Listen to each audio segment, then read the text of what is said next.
Sir మాకు minor ఇరిగేషన్కి సంబంధించింది ఏఈలు మా మండలానికి డివిజన్కి 4 ఏఈలు ఉండాలి సార్. 4 వేకెంట్ ఉన్నాయి సార్. 4 ఫిలప్ కాదు. ఒక ఇంజనీర్ కూడా లేడు. 4 ఏఈలు ఒకరు కూడా లేరు. డిఈ పోస్ట్ కూడా ఉంది. డిఈ కూడా లేదు సార్.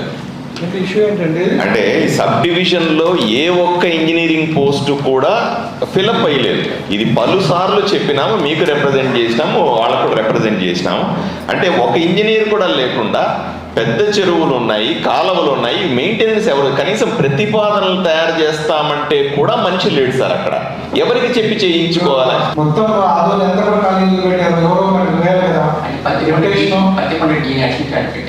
సార్ మీరు పత్తికొండలో ఉన్న వ్యక్తి ఆలోచన చేయండి. ఆ డిఈ పని చేస్తారు, ఎప్పుడో 10 రోజులకు ఒకసారి వచ్చి ఆదోళనలో విజిట్ చేసిపోతారు. ఒక డిఈతో పని అవుతుందా? నేను ఏదైనా ప్రతిపాదనలు తయారు చేయాలా, నేను ఏదైనా అడగాల? ఆయన పత్తికొండ నుంచి ఎప్పుడు వచ్చేది, ఎప్పుడు తయారు చేసేది? చూడండి సార్, ఈ ఒక్క సంవత్సరంలో ఒక ప్రతిపాదన కూడా తయారు కాలేదు సార్. మీరు ఇమీడియట్ గా ఏ పోస్టింగ్ ఇవ్వండి. అక్కడ డిప్యూట్ చేయండి. ఎక్కడ తెచ్చుకున్నారు డివిజన్ వారికి ముందు లిస్ట్ తీసి ఆదోళన ఎక్కడ ఉంటే ఒక పర్సన్ అట్లీస్ట్ ఒక పర్సన్ ఒక పర్సన్ పెట్టేసి ఒక డిఈలో ఏం పెట్టండి. ఓకే, ఈరోజు ఆర్డర్స్ ఇవ్వండి. రిక్వెస్ట్ ఆర్డర్స్ ఇవ్వండి.